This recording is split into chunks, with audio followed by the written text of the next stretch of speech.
Rich dad poor dad, page 17।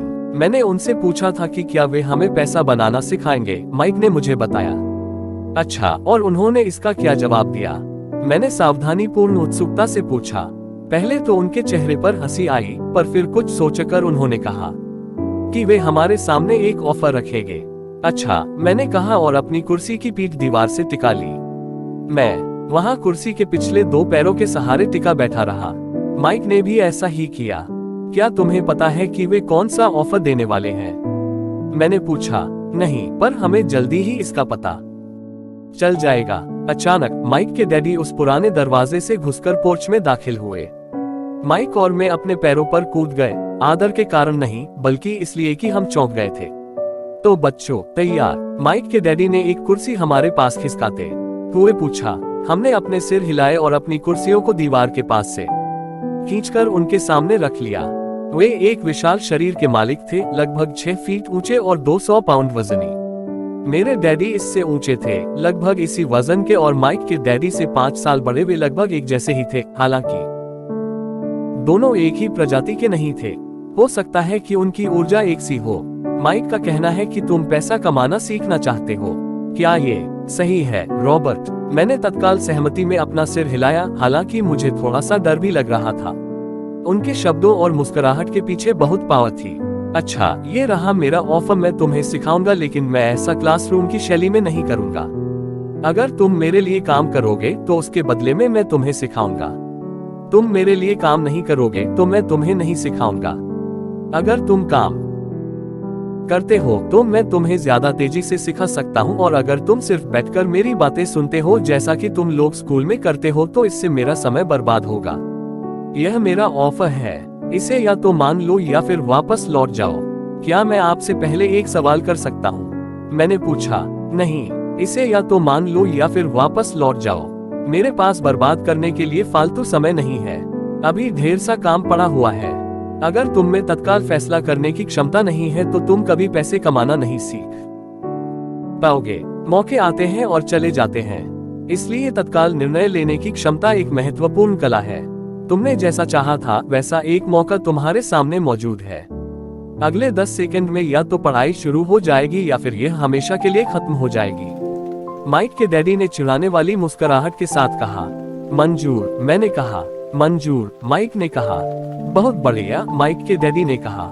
10 minute में Mrs Martin आ जाएंगी। उनसे बातें करने के बाद मैं तुम्हें उनके साथ भेज दूंगा और तुम लोगों का काम शुरू हो जाएगा। मैं तुम्हें हर घंटे के 10 सेंट दूंगा और तुम हर शनिवार 3 घंटे काम करोगे। पर आज तो मेरा सॉफ्टबॉल का मैच है, मैंने कहा। माइक के डैडी ने अपनी आवाज को धीमा परंतु कड़क करके कहा, या तो मान लो या फिर वापस लौट जाओ। मान लिया, मैंने जवाब दिया। सॉफ्टबॉल खेलने के बजाय काम करने और सीखने का विकल्प चुनने में ही समझदारी थी। शनिवार की खुशनुमा सुबह 9 बजे माइक और मैं मिसेज मार्टिन के साथ काम कर रहे थे। वे एक दयालु और धैर्यवान महिला थी। वे हमेशा कहा करती थी कि माइक और मुझे देखकर उन्हें अपने दोनों बच्चों की याद आ जाती है जो अब बड़े हो गए थे तथा दूर चले गए थे। हालांकि वे दयालु थीं, परंतु वे कड़ी मेहनत में विश्वास करती थीं और इसलिए वे हमें हमेशा काम में जुटाए रखती थीं। वे बहुत कड़क मैनेजर थीं।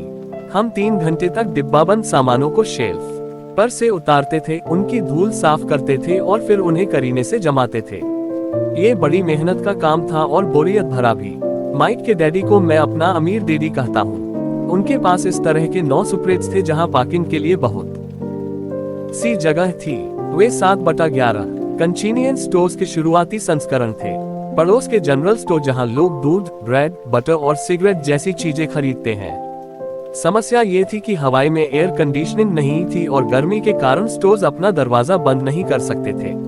स्टोर के दोनों ओर दरवाजों को पूरा खुला रखा जाता था ताकि सड़क और पार्किंग की जगह सामने दिखती रहे। जब भी कोई कार पार्किंग में आती थी तो उसके साथ धूल का गुबार भी आता था जो स्टोर में घुसकर डिब्बों पर जम जाता था। इसलिए हम लोगों की नौकरी तभी तक चलती जब तक कि एयर कंडीशनिंग नहीं हो जाती। 3 हफ्तों तक माइक और मैं मिसेज मार्टिन के पास जाकर 3 घंटे तक काम करते रहे। दोपहर तक हमारा काम खत्म हो जाता था और वे हम में से हर एक के हाथ में 3 छोटे सिक्के डाल देती थी। समय 50 के दशक में 9 साल की उम्र में भी 30 सेंट कमाने में कोई खास खुशी नहीं होती थी। तब कॉमिक्स की कीमत 10 सेंट हुआ करती थी, इसलिए मैं अपनी कमाई को कॉमिक्स पर खर्च कर देता था और घर लौट जाता था। चौथे हफ्ते के बुधवार तक मैंने काम छोड़ने का मन बना लिया था। मैं सिर्फ इसलिए काम करने के लिए तैयार हुआ था क्योंकि मैं माइक के डैडी से पैसा कमाना सीखना चाहता था। इसीलिए मैं 10 सेंट प्रति घंटे की गुलामी कर रहा था। और सबसे बड़ी बात तो ये थी कि उस पहले शनिवार के बाद से मैंने माइक के डैडी को देखा तक नहीं था। मैं काम छोड़ रहा हूँ, मैंने लंच के समय माइक से कहा। स्कूल लंच बड़ा निराशाजनक था। स्कूल भी उबाऊ था और अब तो मेरे पास शनिवार भी नहीं थे जिसका मैं इंतजार कर सकूं। परंतु 30 सेंट के कारण मुझे धक्का पहुंचा था। इस बार माइक मुस्कुराया। तुम किस बात पर हंस रहे हो? मैंने गुस्से और कुंठा से पूछा। डैडी ने कहा था कि ऐसा ही होगा। उन्होंने कहा था कि जब तुम काम छोड़ने का फैसला कर लो तब वे तुमसे मिलना चाहेंगे। क्या? मैंने आवेश में पूछा। क्या वे मेरे उकता जाने का इंतजार कर रहे थे? कुछ, माइक ने कहा। मेरे डैडी जरा अलग किस्म के हैं। उनका सिखाने का तरीका तुम्हारे डैडी के पढ़ाने के तरीके से बिल्कुल अलग है। तुम्हारे मम्मी डैडी बहुत बातें करते हैं। दूसरी तरफ मेरे डैडी बहुत कम बोलते हैं। तुम सिर्फ इस शनिवार तक इंतजार कर लो, मैं उन्हें बता दूंगा कि तुमने काम छोड़ने का फैसला कर लिया है। इसका मतलब यह है कि मेरे साथ नाटक खेला गया है। नहीं, ऐसा नहीं हुआ है, पर शायद हो सकता है। डैडी शनिवार को इसके बारे में समझाएंगे। शनिवार को लाइन में लगकर इंतजार करते हुए मैं उनका सामना करने के लिए तैयार था। यहाँ तक कि मेरे असली डैडी भी उनसे नाराज थे। मेरे असली डैडी, जिन्हें मैं गरीब डैडी कहता हूँ, यह मानते थे कि मेरे अमीर डैडी बाल श्रम कानूनों का उल्लंघन कर रहे थे और इस पूरे मामले की जांच होनी चाहिए। मेरे पढ़े लिखे गरीब डैडी ने मुझसे ये कहा कि मैं सही तनख्वाह मांगूं, कम से कम 25 सेंट प्रति घंटा। मेरे गरीब डैडी ने मुझसे कहा कि अगर मेरी तनख्वाह नहीं बढ़ती है तो मुझे तत्काल नौकरी छोड़ देनी चाहिए, और वैसे भी तुम्हें उस घटिया काम की कोई जरूरत नहीं है। मेरे गरीब डैडी ने झल्लाकर कहा। शनिवार को सुबह 8 बजे मैं एक बार फिर माइक के घर के उसी पुराने दरवाजे के अंदर घुस रहा था। कुर्सी पर बैठो और लाइन में इंतजार करो, माइक के डैडी ने मेरे घुसते ही कहा। फिर वे अंदर जाकर अपने छोटे से ऑफिस में बैठ गए जो बेडरूम के पास था। मैंने कमरे में चारों तरफ देखा, परंतु मुझे माइक नहीं दिखा। अजीब सा महसूस करते हुए मैं उन्हीं दोनों महिलाओं के बगल में बैठ गया जो मुझे 4 हफ्ते पहले वहीं पर मिली थी। वे मुस्कुराए और सोफे पर थोड़ी सी खिसक गईं ताकि मैं भी बैठ सकूं। 45 मिनट गुजर गए थे और मैं उबल रहा था। दोनों महिलाएं उनसे मिलकर तकरीबन 30 मिनट पहले वहां से जा चुकी थी।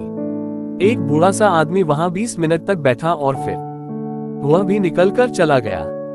घर खाली था और हवाई में खुशनुमा सुबह को मैं सीलन भरे अंधेरे लिविंग रूम में बैठा हुआ था और इस बात का इंतजार कर रहा था कि एक लालची और बच्चों का शोषण करने वाला आदमी मुझसे बातें करे। मैं सुन सकता था कि वे फोन पर बातें कर रहे थे, ऑफिस में इधर उधर के काम कर रहे थे और मुझे नजरअंदाज कर रहे थे। मेरी इच्छा तो हो रही थी कि मैं उस घमंडी आदमी से बिना मिले ही घर लौट जाऊं, पर किसी वजह से मैं रुक गया। आखिर 15 मिनट बाद ठीक 9 बजे अमीर डैडी अपने ऑफिस से बाहर निकले। बिना कुछ कहे उन्होंने हाथ से मुझे इशारा किया कि मैं उनके दरबेनुमा ऑफिस में आ जाऊं। अमीर डैडी ने अपनी ऑफिस कुर्सी पर बैठते हुए कहा, या तो तुम्हारी तनख्वाह बढ़ाई जाए या तुम काम छोड़ रहे हो, है ना? हाँ, समझौते के मुताबिक आप अपनी शर्त पूरी नहीं कर रहे हैं, मैंने लगभग आंसुओं से भीगे स्वर में कहा। 9 साल के बच्चे के लिए एक वयस्क का सामना करना बहुत ज्यादा डरावना था। आपने कहा था कि अगर मैं आपके लिए काम करूंगा तो आप मुझे पैसा कमाना सिखाएंगे। अपनी तरफ से मैंने आपके लिए काम किया है, मैंने कड़ी मेहनत की है। इस काम के लिए मैंने अपने बेसबॉल गेम की भी कुर्बानी दी है, और अब आप अपने वादे से मुकर रहे हैं। आपने मुझे कुछ भी नहीं सिखाया है। आप धोखेबाज हैं, जैसा शहर के सभी लोग कहते हैं। आप लालची हैं, आप केवल पैसा कमाना चाहते हैं और अपने कर्मचारियों का बिल्कुल ध्यान नहीं रखते। आपने मुझे इतनी देर तक बाहर बिठाए रखा और मेरी जरा भी इज्जत नहीं की।